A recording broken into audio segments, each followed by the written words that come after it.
Note-Taking Lesson Plan by Krista Project.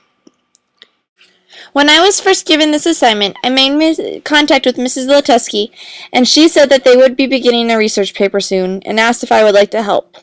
She gave me a few ideas which I could teach lessons on. After meeting with her and observing her class, we decided that the first day that I would teach would be about note-taking. The students had already chosen a topic, but had not done any research on it yet. My lesson first began with showing students an example of bad note-taking. This triggered their prior knowledge and made them think about times that they, too, had taken disorganized and messy notes. The class then brainstormed ways that the note-taker could have taken more organized notes in order to find their information and write about it. This was the perfect anticipatory set for my lesson because it allowed the students to see why they need to take organized notes. I introduced to my students a note-taking strategy called a proposition and support outline. This was something that I had learned in ED 383 Communication Arts in the content areas. It divides the note-taking into 5 categories: facts, statistics, examples, expert authority, and logic and reasoning. This allows for students to see the different types of information that they are taking for notes. It also provides a way for students to see what type of information they are supporting their main point with. To show students what type of information fits into each category, I used living in Sheboygan as an example.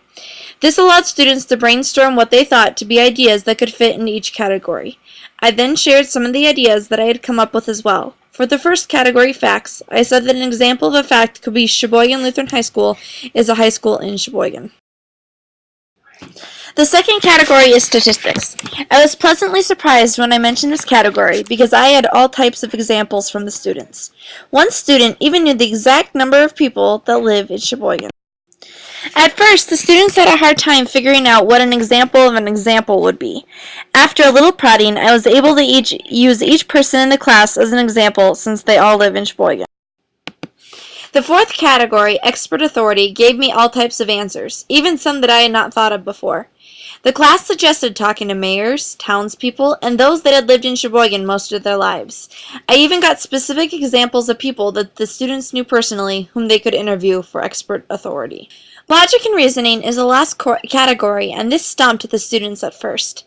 I had to give an example of what logic and reasoning was before the students were able to brainstorm examples of their own. I told them that logic and reasoning was supporting an opinion with truthful statements that also convinced the reader to think a specific way.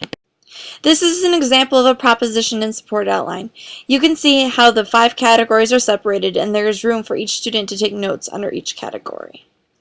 After spending time with the class going over each category in the outline, I gave the students a chance to use the proposition and support outline with a classmate on a newspaper article that I gave them. They were to take notes in each of the 5 categories. We then came together as a class and discussed what piece of information fell into each category. This also provided the opportunity to learn that the same piece of information may be able to fall into 2 different categories. Once I was confident that the students had the basic grasp on the proposition and support outline, I gave each of the students 2 blank copies of this. I then gave them class time in which they were able to take notes on the outline from 2 sources that they had brought with them about their topic. This also allowed me to walk around the class, answer questions, and help those who needed added assistance. The students were given the homework assignment to complete 2 outlines with 2 different resources. My closing activity was for the students to talk with a classmate about the advantages and disadvantages of the proposition and support outline. They also were to decide and write down whether this outline was something that they found useful and plan to use again in the future.